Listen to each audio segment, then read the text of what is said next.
You decide whether it's good news or bad news. And my show is kind of the anchor in prime time. And I'm going to deal with the things I've always dealt with. Real people talking about real challenges, looking for real solutions. But those have changed to include social issues, right?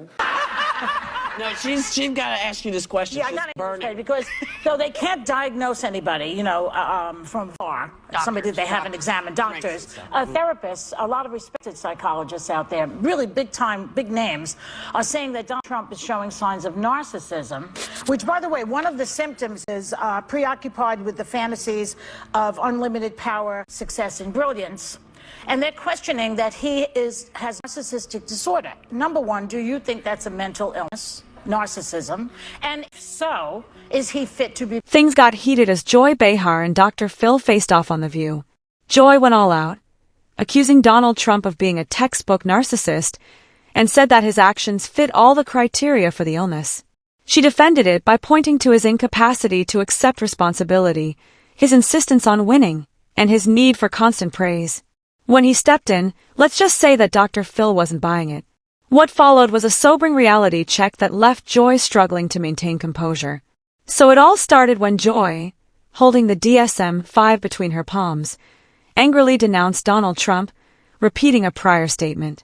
She cited psychologists, mental health experts, and DSM-5 texts to support her claim that Trump meets the criteria for the textbook diagnosis of narcissistic personality disorder. She also had reasons for it. She called attention to his constant need for recognition, his obsession with winning, and his inability to accept responsibility. The panel was fastened. Starting with "I've talked to psychologists who agree," Sunny Hostin said. As usual, Whoopi Goldberg also offered her support. Ana Navarro continued by saying that these behaviors are not just concerning, they are harmful to a leader. The tragedy, in my opinion, was the injustice. Which section? What is the injustice? Closer to him, I would have said, what is your problem? Right. I didn't. But you know what his problem But my is. body language was, I'm not Joy Behar. At this stage, it seemed to be just another round of the anti-Trump opinion assault. The crowd was listening. There was already a lot of activity on social media. Dr. Phil then took over. He was not going to ignore it, to put it plainly. In his customary cool-headed manner, Dr. Phil did not just respond. He carefully considered each of Joy's points. First, he made one thing clear. Thank you, Joy, but let's be careful. Being diagnosed with a full-blown personality disorder is not the same as having narcissistic tendencies. He went on to argue that Trump does not necessarily meet the clinical criteria for NPD, despite the fact that he may display some narcissistic tendencies. Dr. Phil also discussed the traits that many CEOs, business titans, and even former presidents have in common. Strong motivation, self-worth, and fortitude in the face of adversity. A person does not always have a psychological problem, even though certain characteristics could resemble narcissism. Then he mentioned the real issue. Was the injustice, in my opinion. Which part? Which Criminal trial. The fact that he was not found guilty. Oh. Yeah. But he's found liable later, Yes, civilly. like Trump is found liable. He was The same thing. everything goes back to Until he's gone, I will not rest. When we start diagnosing political figures we don't like, we are going too far. Using psychology as a weapon against enemies is rash. Joy Behar wasn't going to take that lying down for long, but the panel was briefly stunned. She intensified her efforts, saying that Trump's behavior is not at all like that of a leader. Hurry up, Dr. Phil.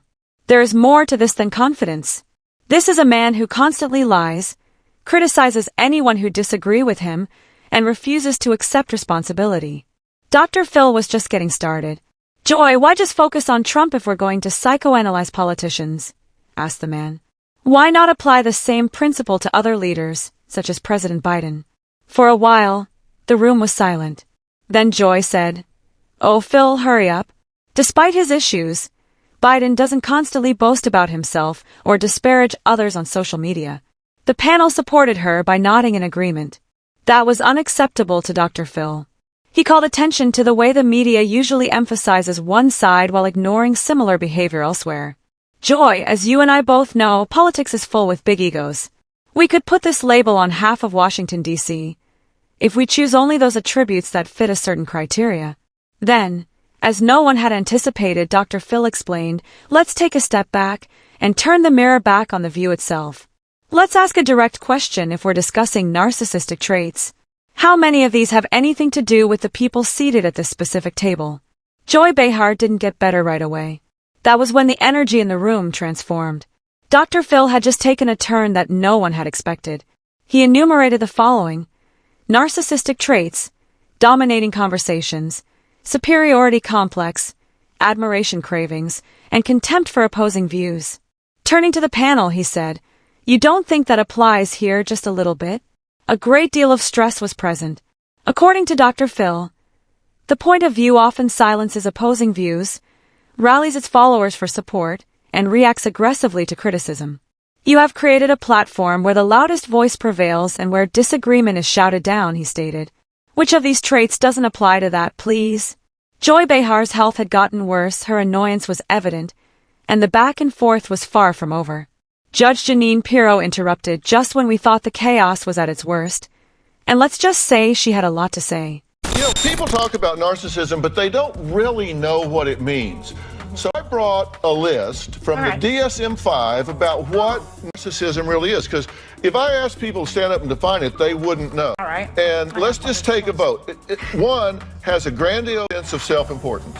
Check. Check. Okay. Next. Two, is preoccupied with fantasies of success, power, or brilliance, which you said. Check. Okay. Three, believes that he or she is special or unique. Check. Can only be understood by special people. Four, requires excessive admiration. Oh, check. Has a sense of entitlement, which means is very thin-skinned. If you're Check. No school children died of COVID? I'm saying it was the safest group. They were the less vulnerable group. They suffered and will suffer more from the mismanagement of COVID than they will from the exposure to COVID. And that's not an opinion. Judge Janine swiftly defended Trump in response to Joy's comments. Would you like to talk about narcissism? Let's talk about the results. Because while assessing a man's character, you should look at his deeds as much as his words. She cited Trump's history of charitable work, donations, and behind-the-scenes support. People like to play the part of a selfish villain, she says, but how many of you know that he has quietly helped countless people? Then she brought up another subject. When we talk about generosity, let's compare things fairly. Check out the Obamas. How much of their money has actually gone back to ordinary Americans?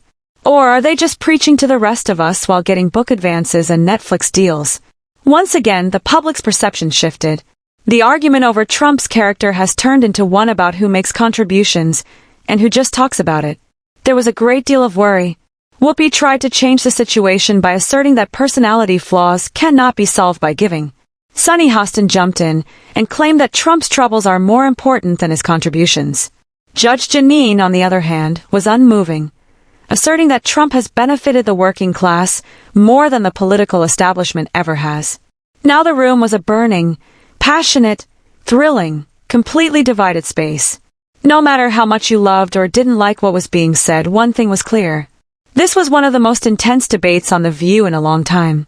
Your opening statement, which was how horrible it is that Donald Trump is talking about that's all what you, of these I'm people. sorry, You know what I that's think what you is said. horrible? You said, You know you what's said horrible? that When it was, people it's shouldn't okay. be end up children of American citizens. You know what's Listening, why is Dr. Phil there? What is because Dr. it is Phil now a doing reality show. This is the new reality show. And I'm show you why hoping he that was we there. can put music behind this. Yes. Because it's only going to be a matter of weeks before we start to see. Great idea. I mean, just folks showing up. What do we see? What is By the time the dust settled, it was evident. This was not just a Trump argument. Hypocrisy and the dangers of becoming an armchair psychologist were the subjects of discussion. Dr. Phil exposed a serious flaw in the media's tendency to diagnose well-known figures in a convenient way. He denounced the hypocrisy and selective outrage that often permeate political discourse. Joy was shocked, but she had no intention of giving up. But whether she realized it or not, the conversation had already set off something bigger. The debate about media bias, political narratives, and who should decide who is the problem suddenly came to the fore. Now it's your turn to participate. Was Dr. Phil right to deny what Joy had said? Or do you agree with the viewpoint here? Did Judge Janine have the right to bring up this matter? Or did she miss the mark? Please provide your thoughts in the space provided for comments. If you want to stay up to date on the latest celebrity news, don't forget to like, share, and subscribe to our channel.